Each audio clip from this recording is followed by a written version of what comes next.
8 de la mañana con 4 minutos. Ya están con nosotros Dulce María Sauri y Federico Berrueto para la plática política de todos los jueves. Bienvenidos. Muchísimas gracias. No, hombre, al contrario, ustedes. ¿Cómo están? ¿Cómo amanece, Dulce? Yo muy contenta de ver la Navidad ya en la ropa de Viridiana. Sí, cómo no. Empezó, Yo desde empezó, septiembre ya desde canto septiembre Jingle anda Bells. así. Eso. Y la temperatura de hoy muy agradable.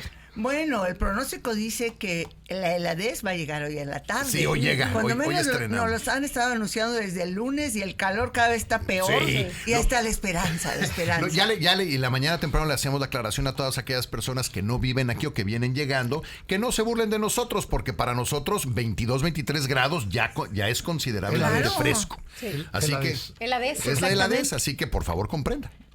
Pero bueno. Bueno. Oigan, temas.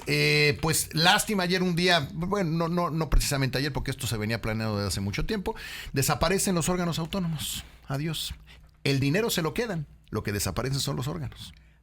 Se quedan con el dinero que, por cierto, frente a un presupuesto de 9.3 billones, 9 seguido de 12 ceros. Montón de ceros. Bueno, esto representa una bicoca. Solamente son menos de 5,000 millones de pesos. Sí. Eso es todo. Pero además lo interesante es que desaparecen los autónomos, pero algunas de sus funciones, especialmente aquellas que tienen que ver con la competencia económica, las van a conservar. Es más, ayer también supimos que van a corregir una deficiencia de esa desaparición que tiene que ver ni más ni menos que con compromisos del Tratado de Libre Comercio de América del Norte.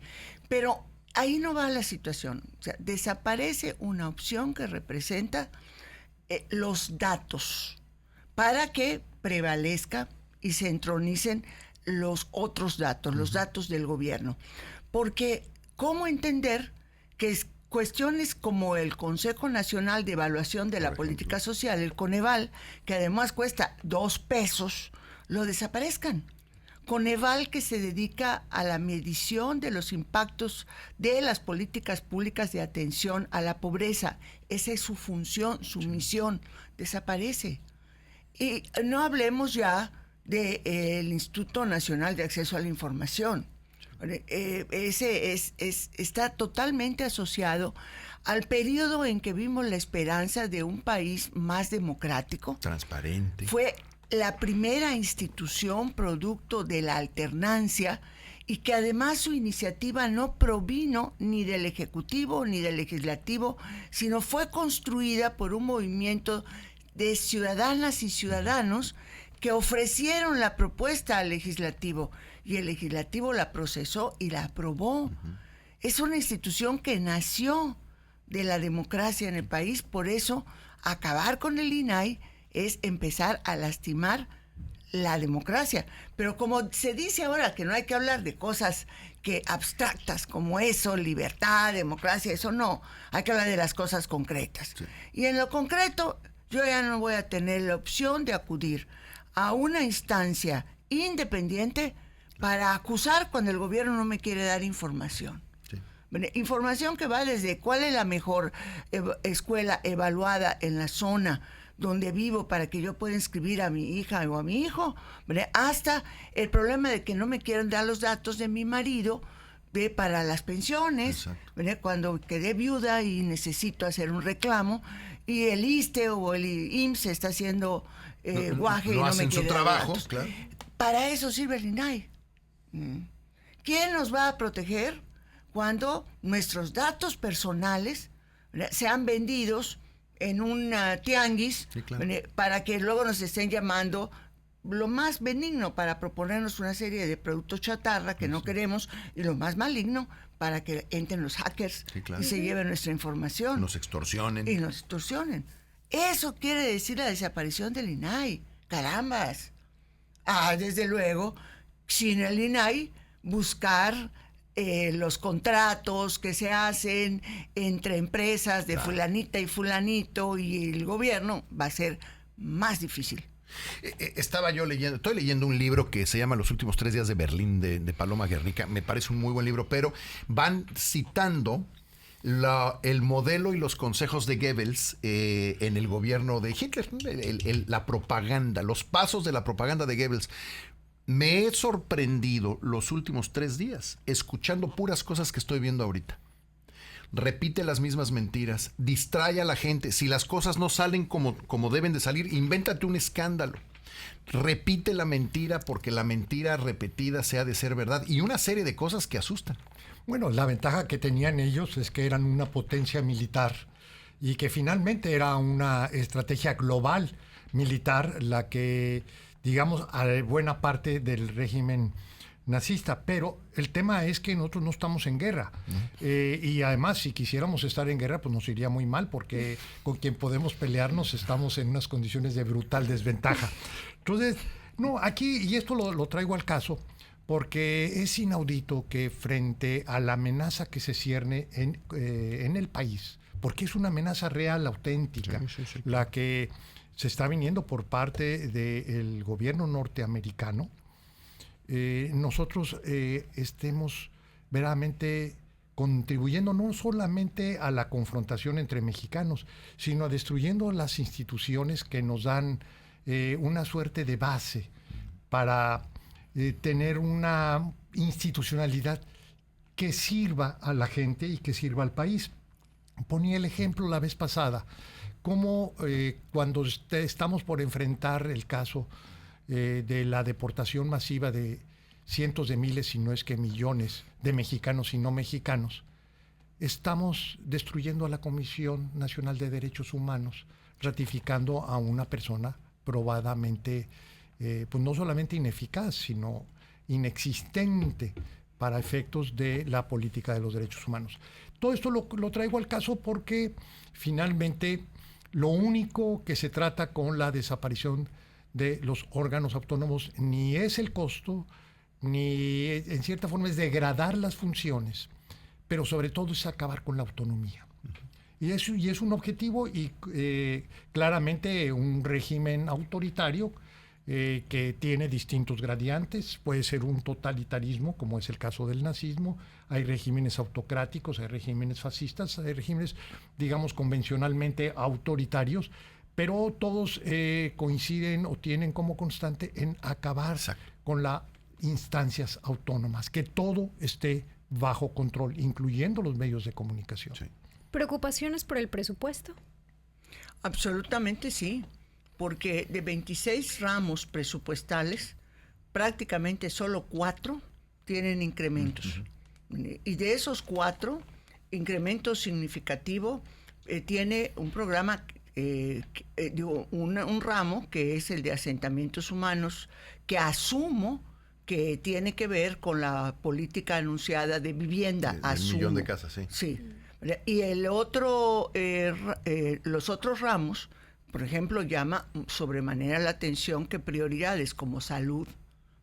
La Secretaría de Salud tiene una reducción brutal, pero cuando ya se va uno a las entrañas del proyecto de presupuesto, es aún más preocupante.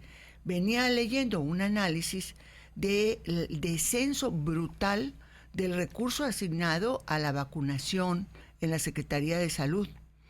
Y en este caso, el artículo que leía tiene que ver con el virus de papiloma humano que se pone a las niñas entre los 10 y los 15 años de edad. Entonces, prácticamente la campaña va a terminar el 31 de diciembre y ya no va a haber más. O sea, lo uso solo como ejemplo de contradicción. Otra contradicción abierta en el presupuesto tiene que ver con seguridad. Se llena la boca todos los días la presidenta hablando de los cambios en materia de seguridad, pero todo lo que no tiene soporte presupuestal, simple y llanamente, perdón por la expresión, pero es puro rollo.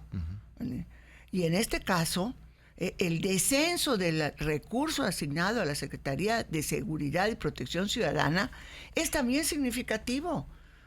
Bueno, el caso de Defensa Nacional, asumo que es porque están concluyendo sus aventuras faraónicas, aun cuando la presidenta ya volvió a decir que van a ser ejecutores, van a continuar siendo ejecutores de obra material del ferrocarril, que por cierto, esos 40,000 millones de pesos que está encabezando la lista de proyectos prioritarios del Tren Maya, pues no, que ya habían acabado. ¿Dónde está el dinero para el otro tren que nos tienen que hacer para restablecernos el tránsito de mercancías por ferrocarril? Y que es muy parecido el monto a lo que le quitaron a salud, ¿eh? Absolutamente, pero además hay otra cosa que ya lo hemos comentado en ocasiones anteriores. Hay un problema real desde el punto de vista de las finanzas públicas. Aquí el mensaje poderoso que trató el gobierno de mandar con esta iniciativa es la reducción del déficit público de 5.96% del producto a 3.9%, que según dicen los especialistas va a ser muy difícil de mantener, porque todos le prestamos la atención a los egresos, pero poco a los ingresos, de decir de dónde va a sacar el gobierno el dinero. Y aquí solo hay de tres sopas: o la sopa de incrementar los impuestos y apretar, sin incrementar notoria y abiertamente los impuestos, pero apretar a los que pagan. Ya sabemos quiénes pagan en este país. La segunda es la deuda, aumentar la deuda como el gobierno de López Obrador lo hizo, que pasó del 44% del producto hasta el 53% que tiene en el actual presupuesto. Y hay una tercera vía, que puede ser una mezcla. Se decía antes, hay que imprimir más papel. Eso ya no se puede. Pero es el gasto irresponsable del gobierno, el endeudamiento irresponsable del gobierno, pero además puede haber un crecimiento económico que sería, vamos a decir, una razón virtuosa, que permita una mayor recaudación económica, que apuntale un presupuesto mayor sin necesidad de endeudarse. Algunas calificadoras internacionales incluso ayer declararon que era demasiado optimista el presupuesto. Dijeron, oigan, los mexicanos dicen que van a querer crecer entre el 2 y el 3, es decir, 2.5. No creemos que vayan a crecer el 2.5. Y el déficit, la reducción del déficit que están promoviendo, aunque ni siquiera cumple con lo prometido originalmente, porque además no cumple, tampoco lo van a poder hacer. Entonces, muy duro lo dicho ayer por algunos analistas, ¿eh? Pues sí, ahora, yo creo que esta es la ocasión para hacer una suerte de balance de en qué situación está la economía nacional, las finanzas públicas. Lo primero que tiene que decirse es que México es un mal recaudador, o sea, estamos en los últimos lugares en términos de ingresos, y por otro lado tenemos un muy mal gasto. Incluso todo esto que ha tenido un sentido, por un lado, de compensar la desigualdad o mitigar la desigualdad, que es la política social a través de transferencias monetarias. Por otro lado, también un instrumento para ganar elecciones. Esto se realiza en términos tales que no hay control. Realmente no podemos asegurar que estemos gastando de manera adecuada. La señora presidenta, en esta reunión con líderes mundiales, refirió al caso de Sembrando Vida. Pues Sembrando Vida no tiene reglas de control. No sabemos, ni ellos siquiera saben, si verdaderamente los recursos están cumpliendo sus objetivos. Simplemente lo que sabemos es que se está gastando. Pero bueno, cobramos mal, gastamos peor. Y eso genera un problema, cualquiera que sea el cálculo ya a la hora de elaborar un presupuesto. Pero este presupuesto, además, parte de premisas falsas o al menos discutibles. Hablábamos la del crecimiento, pero también está el tipo de cambio, también están los precios del petróleo o los ingresos derivados del precio del petróleo.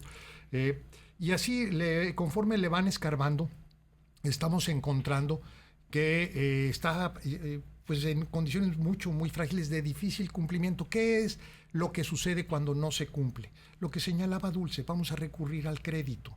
Y ya la deuda pública está creciendo peligrosamente, porque es una cuestión muy reciente. ¿Por qué se pudo gastar tanto tiempo en 6 años de Andrés Manuel López Obrador? ¿Por qué hubo disciplina fiscal por un cuarto de siglo? Claro. Se fue perdiendo gradualmente y se volvió disparada en el último año de Andrés Manuel López Obrador porque hubo objetivos electorales. Claro. Por eso hubo incluso incremento que la gente lo recibió, los agradeció y en buena parte explica el por qué se votó como se votó. Pero el tema es que cómo se ve el futuro. Es más, el mismo presente ya se ve lleno de problemas. Y hay algo que en economía pues es... uno se prepara para lo previsible. El problema es que hay tanta incertidumbre hacia adelante que incluso quizá el 1% de crecimiento sea una cifra bastante optimista respecto a lo que se está viniendo. Y bueno, hablaban hace poco de un entorno internacional de inestabilidad y muy preocupante. Bueno, no sabemos todo eso cómo puede impactar, muy probablemente en términos negativos para la economía nacional. Deportaciones masivas, ¿cómo vamos a hacer si le estamos reduciendo recursos a las instituciones que tienen que ver con ello, incluyendo el Instituto para... La Comar. La Comar, exactamente, y también el Instituto de Migración, ¿cómo se llama? Sí. Instituto Nacional de Migración. Instituto Nacional de Migración, efectivamente. Bueno, ¿qué es lo que vamos a hacer frente a todo ello? Entonces, yo lo que veo es que una carencia total de visión y de qué es lo que estamos enfrentando y qué es lo que nos viene. Y nuevamente, ¿hacia dónde vamos? Al incremento de la deuda. Eso es, creo, la salida cuando las cuentas no cuadran. Sí. Bueno, ¿hay manera de tener el apoyo que se tiene hoy de la gente de otra manera? Porque ahora Federico comentaba, la gente estuvo recibiendo durante todo el año pasado un poco más múltiples apoyos, incrementos en esos apoyos, se amplió la base de esos apoyos, o sea, hubo un objetivo electoral muy claro. Ahora, la pregunta es, ¿eso ha generado un respaldo amplio de lo que sea que se esté haciendo? Está respaldado por el pueblo. ¿Hay otra manera de generar ese respaldo que no sea a través de becas y apoyos? A ver, yo creo que va más allá la respuesta de lo inmediato. Yo creo que aquí lo que hay en discusión es un modelo, una manera de desarrollo del país. Yo creo que se vale absolutamente hacer descansar el proyecto de desarrollo sobre la tesis de la renta básica universal. Es decir, el gobierno recauda el dinero de los impuestos y se lo distribuye entre los habitantes de este país, que tienen garantizado por el mero hecho de haber nacido y de vivir en el país un dinero cada mes, cada X tiempo que se establezca. Nada más que un proyecto de renta básica universal trae consigo la reducción drástica del papel del Estado. Lo que no se puede hacer es tener una prácticamente renta básica universal, que esto es, vamos a decir, los programas de apoyo social, y tener al mismo tiempo un Estado interventor, un Estado que garantice el derecho de acceso a la educación, a la salud, etcétera, porque simple y llanamente el dinero no da. Entonces, o repartes vía los programas de desarrollo social o de bienestar, o como se quiera llamar ahora, se me ocurre que se puede llamar López Obrador, porque ya como a la presidenta le gusta decir tanto el nombre de su antecesor, sí, pues. Ahora cada vez que hable de los programas esos, puede decir los programas López Obrador. Los AMLOs, nuestros AMLOs. O sea, si quiere eso el país, nada más que nos atengamos a las consecuencias. Yo Viridiana, más que ver por qué la gente puede apoyar de otra manera, me pregunto es hasta cuándo la gente apoya cuando todo está sostenido en transferencias de dinero. ¿Qué pasa cuando el dinero, por la razón que sea, disminuye? ¿Qué va a pasar cuando crezca la inflación, por un lado, ¿verdad? No haya trabajo, ¿verdad? Las remesas que vienen de Estados Unidos, que es una posibilidad de que las grave el gobierno de Trump para hacer más difícil la transferencia de dinero a México, ya no permitan que las familias tengan ese ingreso. ¿Y qué vas a hacer con tus 1,500 pesos mensuales que ahora te sirven para compensar, pero vas a tener que vivir de ellos? Y ya no le vas a poder echar la culpa al presidente Calderón, ¿no? No, definitivamente no, ¿verdad? Y obviamente, siendo el programa López Obrador, pues tampoco al antecesor, ¿no? Sí, claro. Sí, no, creo que vienen épocas de incertidumbre, porque además es difícil poder saber qué viene para adelante. Desde la llegada de Donald Trump no tenemos la menor idea qué va a pasar, pero seguramente todo lo que se ve en el horizonte tiene impactos directa en contra de nuestra economía. En contra de nuestra economía, y una salida inevitable, yo diría de pues no tan largo plazo, es la reforma fiscal. O sea, necesariamente se tiene que trabajar sobre el fortalecimiento de los ingresos, y las reformas fiscales son impopulares, aunque graven a los más. Es un tema, digamos, modifica los términos del consenso, y por otro lado también va a ser inevitable gastar mejor. El Estado está dejando de cumplir con responsabilidades fundamentales, y eso, más allá de que la gente sea indiferente o no le importe, más tarde que temprano, bueno, sí va cobrando factura, porque como país nuestras insuficiencias nos ponen en una situación de extrema fragilidad frente a todo, sea en materia de salud, en materia de educación, en materia de bienestar, de seguridad. Por donde uno voltee a ver, hay un problema muy, muy serio en muchas de las áreas del gobierno. Dulce María Sauri, muchísimas gracias. Te leemos como siempre lo hacemos. Muchas gracias, y muchas gracias a ustedes por esta mañana tan compleja. Siga a Dulce, así le pone @Dulce Sauri, la puede seguir. Federico Berrueto, muchísimas gracias, como siempre, un gusto. Muchísimas gracias a ustedes. Ahí lo tiene, a él lo sigue como @Berrueto, vale muchísimo la pena. Vamos a ir a un corte. 8:25, regresa. Ahí venimos.